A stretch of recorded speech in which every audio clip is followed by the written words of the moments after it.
Pasar real estate mewah di Afrika Selatan melonjak di luar perkiraan pada 2021 meski ada kesulitan ekonomi yang luas di negara ini.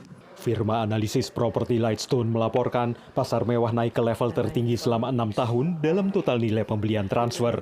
Menurut realtor, pandemi berperan menginspirasi pembeli untuk mencari rumah besar.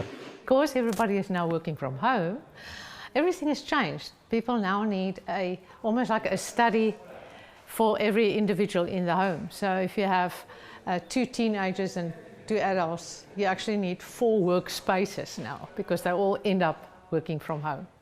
Menurut Charlene, adanya sumber listrik cadangan dan infrastruktur internet terbaru adalah sebagian fasilitas yang dicari pembeli. Mereka juga mempertimbangkan cara menggunakan rumah sebagai tempat bekerja dan bermain.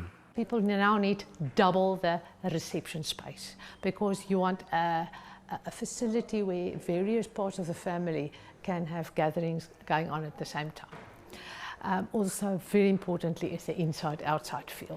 Tapi sektor perumahan juga terkena dampak pandemi. Afrika Selatan mengalami tingkat pengangguran mencapai 35%. Ini menyebabkan warga menjual rumah mereka, melakukan perampingan, bahkan pindah untuk tinggal dengan keluarga lain. We actually saw deterioration in the number of sales in South Africa. In fact, we saw about a 15% deterioration in the number of sales from the preceding year, and we're down about 50% from the decade prior to that. So ultimately what we need is job recovery in order to encourage demand, both on the rental and on the for sale side of the property market. Menurut Michelle, kosongnya properti di pusat kota meningkat sejak awal pandemi. Tapi pada saat yang sama, Afrika Selatan mengalami kekurangan perumahan yang masif. Pusat bagi pendanaan perumahan yang terjangkau di Afrika melaporkan kurangnya 3,7 juta rumah.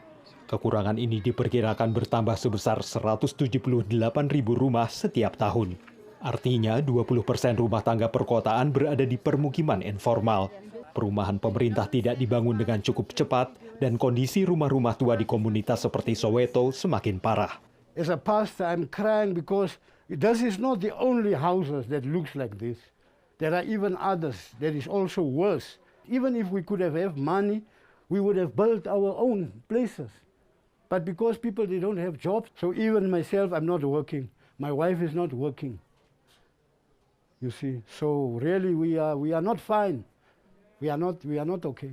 Akibatnya tampak jelas pada lanskap kota yang secara ekstrem menunjukkan kesenjangan karena ada permukiman kumuh dan informal di satu sisi, sementara perumahan mewah tampak di sisi lainnya.